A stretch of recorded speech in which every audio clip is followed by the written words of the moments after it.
समादरणीय धार्मिक सज्जन वृंद, वैदिक धर्म में पंच महायज्ञों का विधान किया गया है और पंच महायज्ञों में एक यज्ञ है ब्रह्म यज्ञ, जिसके अंतर्गत संध्या उपासना आती है।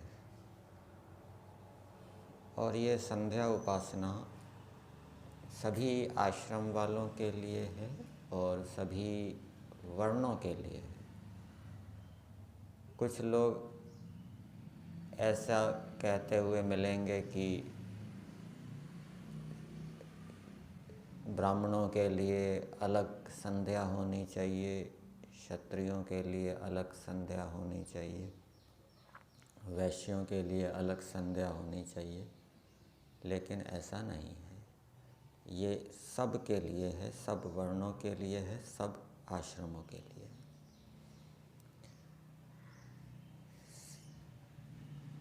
इसी प्रकार से यज्ञ भी है। यज्ञ भी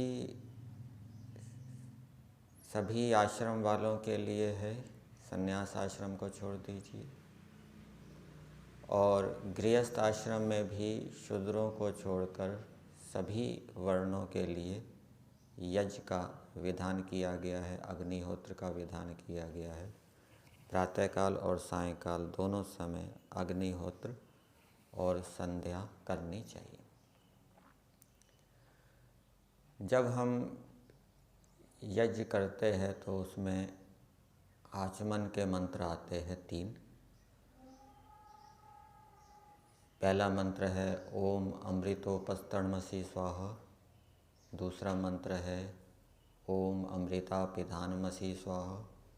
और तीसरा मंत्र है ओम सत्यम यशः श्रीर्मयी श्रीः शयताम स्वाहा। पहले 2 मंत्रों में अमृत शब्द आया है। इसका एक अर्थ इस रूप में किया जाता है, अमृत उपस्तरणमसि स्वाहा। परमेश्वर अमृत का आश्रय है। उपस्तरणम बिछोने को कहते हैं, बिछोना आश्रय के रूप में। अमृता पिधानमसि स्वाहा, परमेश्वर अमृत का ढक्कन है, अमृत को रक्षा करने वाला है।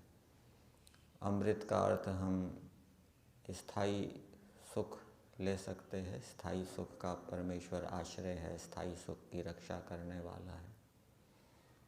कहीं कहीं अमृत को संबोधन के रूप में ले लिया है और वहाँ पर अमृत को ईश्वर के विशेषण के रूप में ले लिया है। जैसे कि हे अमृत, हे परमेश्वर आप अमृत हैं, कभी नष्ट नहीं होते। आप उपस्तरण असि, आप बिछोना है। हे अमृत, हे परमेश्वर आप अमृत हैं, कभी विनष्ट नहीं होते। आप अभिधानम, ढक्कन के समान रक्षा करने वाले हैं। इस प्रकार से भी अर्थ किया जाता है। और एक अर्थ इस मंत्र का इस रूप में किया है स्वामी समर्पणानंद जी ने। अंतिम जो मंत्र है सत्यम यशः श्रीर्मयी श्रीः श्रयताम स्वाहा। ये जो पहले 2 मंत्रों में अमृत आया, ये अमृत क्या है वो तीसरे मंत्र में बताया।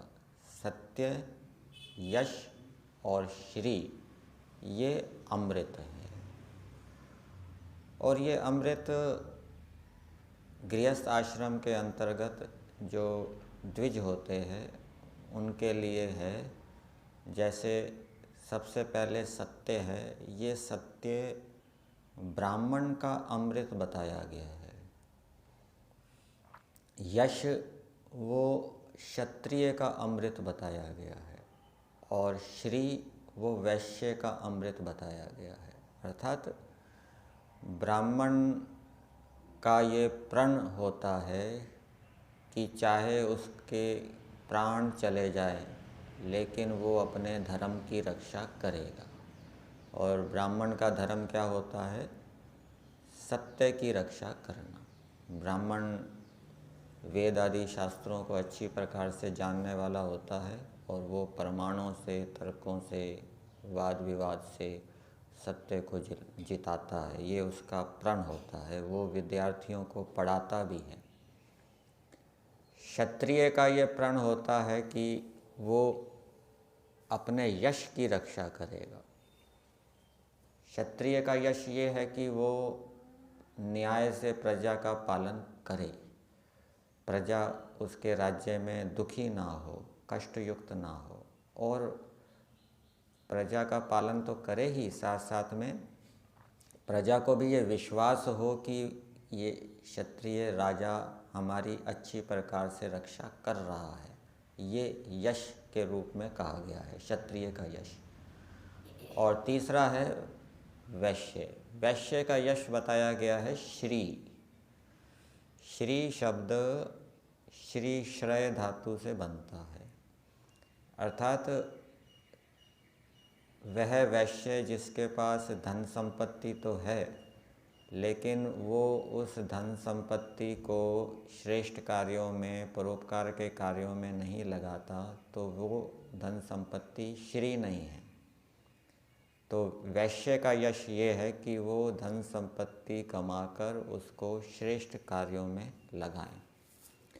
इन तीनों अमृतों को समझने के लिए हम ब्राह्मण, क्षत्रिय और वैश्य, इनके जो धर्म और जीविका बताई गई है संस्कार विधि में, उसको देखेंगे। ब्राह्मण का धर्म बताया है निष्कपट होके प्रीति से पुरुष पुरुषों को, स्त्री स्त्रियों को पढ़ावे। दूसरा पूर्ण विद्या पढ़े। और तीसरा अग्निहोत्र आदि यज्ञ करे। तो ये ब्राह्मण का धर्म है कि वो पूर्ण विद्या पढ़े, क्योंकि विद्या पढ़कर ही वो सत्य की रक्षा कर सकता है। यदि उसके पास विद्या नहीं होगी तो वो दूसरे मतांतरों का खंडन नहीं कर पाएगा, अपने सिद्धांत का मंडन नहीं कर पाएगा। और दूसरा, पुरुषों को पढ़ाए, पुरुष पुरुषों को पढ़ाए, स्त्री स्त्रियों को पढ़ाए, उनके अंदर भी वो सत्य की स्थापना करे। इस रूप में ब्राह्मण अपने धर्म का पालन करता है, वो सत्य की रक्षा करता है, विद्या पढ़ता है और दूसरों को पढ़ाता है। और कोई शंका समाधान है उनको करता है, विरुद्ध मत का वो खंडन भी करेगा। तो ये इस धर्म के लिए ब्राह्मण अपना सर्वस्व न्यौछावर कर दे, प्राण भी यदि चले जाएं तो वो इस धर्म का पालन करे। ये ब्राह्मण का अमृत है। फिर हम क्षत्रिय के धर्मों के विषय में पढ़ें तो संस्कार विधि में दिया है, दीर्घ ब्रह्मचर्य से सांगोपांग वेदादि शास्त्रों को यथावत पढ़ना। वेदादि शास्त्रों को पढ़ना ये भी क्षत्रिय का धर्म है। अग्निहोत्र आदि करना ये भी क्षत्रिय का धर्म है। और तीसरा दिया है दानम, सुपात्रों को विद्या, सुवर्ण आदि और प्रजा को अभय दान देना। प्रजा को अभय दान देना, प्रजा उसकी राज्य में भयभीत ना रहे, दुखी ना रहे। प्रजाओं का सब प्रकार से सर्वदा यथावत पालन करना। तो इस धर्म की मुख्यता क्षत्रिय के लिए रखी गई है कि वो अपने इस धर्म का पूरी शक्ति से पालन करें, चाहे उसके प्राण भी क्यों ना चले जाए, लेकिन वो प्रजा की रक्षा में कोई चूक ना होने दे। तो ये क्षत्रिय का अमृत है। और वैश्य के धर्मों को जब हम देखेंगे संस्कार विधि के अंदर, वैश्य के धर्म बताए हैं वेद आदि शास्त्रों का पढ़ना, अग्निहोत्र आदि यज्ञों का करना और दानम अन्न आदि का दान देना। तो ये जो वैश्य है वो अन्न का धन का दान देगा, वो अन्न उगा रहा है, व्यापार आदि से धन कमा रहा है और वो योग्य पात्रों को वो दान देगा। तो इस व्याख्या में दान देना, इसको वैश्य का अमृत कहा गया है। तो वैश्य अपने इस धर्म के पालन करने में चाहे उसके प्राण भी क्यों ना चले जाए, वो इस धर्म की रक्षा करे। ये अमृत का तात्पर्य है। तो मंत्र में अमृतो उपस्तरणमसि स्वाहा, अमृता पिधानमसि स्वाहा, सत्यम यशः श्रीर्मयी श्री शयताम स्वाहा। स्वामी समर्पणानंद जी इस विषय में लिखते हैं कि इन तीनों सत्य, यश और श्री का ओढ़ना और बिछोना अर्थात प्राप्ति मार्ग और प्रयोग मार्ग दोनों ही पवित्र और शांति से युक्त हो। अर्थात ब्राह्मण जो यश को प्राप्त, अमृत को प्राप्त करने के लिए प्रयास कर रहा है, सत्य की रक्षा करने के लिए प्रयास कर रहा है, विद्या पढ़ रहा है, पढ़ा रहा है, शंका समाधान कर रहा है, वो पवित्रता से हो, अपवित्रता से ना हो। इसी प्रकार से क्षत्रिय है, वो जो प्रजा का पालन कर रहा है वो पवित्रता से प्रजा का पालन करे, अपवित्रता से ना करे। इसी प्रकार से वैश्य है, वो जो अन्न आदि उगा रहा है अथवा व्यापार कर रहा है, वो पवित्रता से उसका अन्न आदि को उगाए, व्यापार आदि करे और फिर उसने जो धन अन्न आदि कमाया है, उगाया है, उसको वो श्रेष्ठ मार्ग पर दे, श्रेष्ठ पात्रों को दे। तो ये प्राप्ति और प्रयोग दोनों पवित्र होने चाहिए। ये आचमन का संदेश है। आचमन में हम जल का आचमन करते हैं और जल पवित्रता का प्रतीक है, जल से पवित्रता प्राप्त कर हमें होती है। तो ब्राह्मण जो सत्य की रक्षा करने के लिए प्रयास कर रहा है, क्षत्रिय जो न्याय की रक्षा के लिए प्रयास कर रहा है, वैश्य जो श्री की रक्षा के लिए प्रयास कर रहा है, वो उसका पवित्रता से होना चाहिए। दूसरी बात, हम अग्निहोत्र के अंदर समिधा का प्रयोग करते हैं। समिधा अग्नि को प्रज्वलित करने में सहायक होती है और ये अग्नि संकल्प अग्नि के रूप में बताई गई है। यजमान यज्ञ करता है और उसका एक संकल्प होता है, उस संकल्प को पूर्ति के लिए वो उसका यज्ञ का अनुष्ठान होता है। यज्ञ भी एक उसका एक संकल्प होता है और इस संकल्प में दूसरे जो सहयोगी होते हैं वो समिधा रूप होते हैं। तो जो भी व्यक्ति किसी कार्य को कर रहा है, उस कार्य में दूसरे व्यक्तियों का सहयोग भी लेना पड़ता है। यदि दूसरे व्यक्ति प्रमुख व्यक्ति के कार्य के अनुकूल नहीं है, उसके लक्ष्य के अनुकूल सहयोग नहीं देंगे, तो उसका कार्य सिद्ध नहीं होगा। प्रमुख व्यक्ति चाहता है ऐसे कार्य होना चाहिए, लेकिन सहयोगी वैसा सहयोग नहीं देते, उल्टा करते हैं, तो उसका लक्ष्य सिद्ध नहीं होगा। तो समिधा का तात्पर्य ये है कि जो भी कोई बड़ा कार्य कर रहा है, नेता है, उस नेता के नीचे जितने भी कार्य करने वाले हैं, उसका अनुसरण करने वाले हैं, उनको आवश्यक है कि वो नेता के निर्देशों का पालन करे, उसके कार्यों में सहयोग करे। और फिर नेता भी स्वयं अपनी आहुति दे उस अग्नि को प्रज्वलित करने के लिए। सबसे पहले जो मंत्र बोला जाता है समिधा दान में, कौन सा मंत्र है? अयंत इदमे आत्मा जात वेदस्तेने। तो वो यजमान कह रहा है कि मैं, हे संकल्प अग्नि, मैं तेरी आत्मा हूँ। तो जो नेता है वो पहले स्वयं जिस लक्ष्य को प्राप्त करने के लिए प्रयास कर रहा है, स्वयं अपनी उसमें आहुति दे। ऐसा नहीं कि वो दूसरों को तो कहता रहे कि करो करो, खुद करे नहीं, तो उसका यज्ञ क्या है, सफल नहीं होगा। नेता को पहले स्वयं कार्य करना पड़ेगा, तो फिर उसको देखकर दूसरे सहयोगी व्यक्ति भी प्रेरित होंगे, वो भी उसके कार्य में सहयोग देंगे। तो ये समिधा से हमें शिक्षा मिलती है। तीसरा, यज्ञों के अंदर ऋत्विक होते हैं, आपने सुना होगा। साधारण यज्ञों के अंदर 4 ऋत्विक होते हैं। कौन कौन से?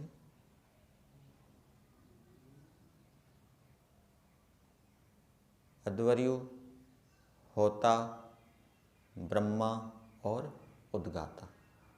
और जो बड़े यज्ञ होते हैं उसमें 16 ऋत्विक भी होते हैं। तो ऋत्विक का मतलब क्या होता है? ऋत्विक शब्द में एक ऋतु शब्द है, और ऋतु का मतलब होता है काल। अर्थात जो ऋत्विक होते हैं वो कोई भी अनुष्ठान कर रहे हैं, वो उस अनुष्ठान का पहले समय निश्चित करते हैं कि ये इतने समय में ये अनुष्ठान पूरा करना है। बड़े बड़े याग भी होते हैं, कुछ 13 दिन के होते हैं, कुछ महीने महीने चलते हैं याग, कुछ 1-2 दिन के भी होते हैं। तो वो ऋत्विक उसका समय निश्चित करते हैं कि याग ये इतने समय में होना चाहिए, और फिर वो उस उतने समय में उसको पूरा कर देते हैं। तो ये यज्ञ की भावना है। इसी प्रकार से हमें भी व्यवहार के अंदर कोई कार्य करना है, तो उस कार्य को करने से पहले ये हमें संकल्प लेना चाहिए कि ये कार्य मुझे इतने घंटे में कर देना है। जैसे किसी ने सूत्र याद करने हैं, उसने ये संकल्प लिया कि मैं आज 1 घंटे में 100 सूत्रों को याद करूँगा। ये उसने संकल्प लिया, और संकल्प लेकर उसने 1 घंटे में 100 सूत्रों को याद कर लिया, तो वो क्या हो गया? ऋत्विक हो गया। ठीक है ना? किसी कार्य को करने से पहले संकल्प लेके उसका समय निर्धारण करना और उतने समय में उसको पूरा कर देना। और ऐसा करने से संकल्प शक्ति भी हमारी क्या है? बढ़ती है। फिर जैसे जैसे हम आगे और संकल्प लेते हैं, उनको पूरा करते हैं, उससे हमारी संकल्प शक्ति भी इससे बढ़ती जाती है। तो ये यज्ञीय भावना है, इसको व्यवहार में भी हमें प्रयोग करना चाहिए। अगली बात, अग्निहोत्र में हम प्रातःकालीन और सायंकालीन आहुतियाँ डालते हैं। प्रातःकालीन आहुतियों के मंत्र है सूर्यो ज्योतिर्ज्योति सूर्य स्वाहा, वहाँ सूर्य शब्द का प्रयोग है। और सायंकालीन आहुति में अग्निर्ज्योतिर्ज्योतिरग्नि ही स्वाहा, वहाँ अग्नि शब्द का प्रयोग है। तो प्रातःकाल सूर्य शब्द का प्रयोग क्यों किया? सायंकाल मंत्रों में अग्नि शब्द का प्रयोग क्यों है? अग्नि वाले शब्द, अग्नि वाले मंत्र क्यों लिए? प्रातःकालीन मंत्रों में सूर्य देवता वाले मंत्र क्यों लिए? प्रातःकालीन मंत्रों का देवता कौन है? सूर्य। और सायंकालीन मंत्रों का देवता अग्नि बताया गया। तो इसकी एक व्याख्या स्वामी समर्पणानंद जी इस प्रकार से करते हैं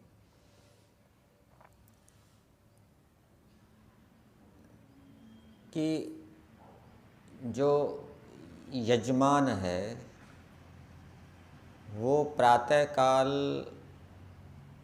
अपने संकल्प रूपी अग्नि को उसके अंदर आहुतियाँ देते हुए इतना प्रज्वलित कर दे कि वो धुआं रहित होते हुए सूर्य के समान हो जाए। इतनी प्रातःकाल वो अपनी संकल्प रूपी अग्नि को प्रज्वलित कर दे।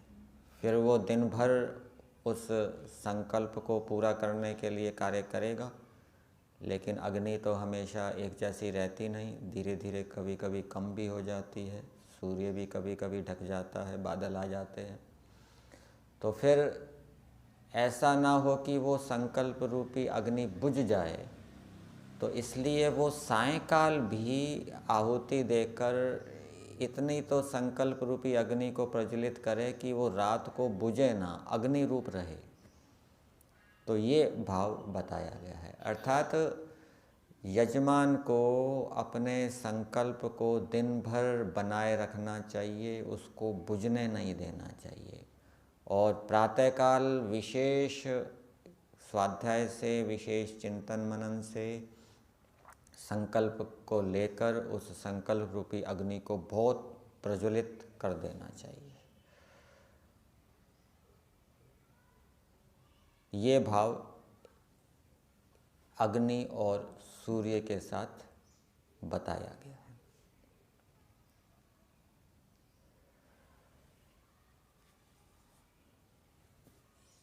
यज्ञ के अंदर जो हम अग्नि प्रज्वलित करते हैं उसको संकल्प रूपी अग्नि का रूप भी बताया जाता है, और उसके विषय में एक वेद मंत्र का प्रमाण दिया है कि वो संकल्प रूपी अग्नि कैसी होती है।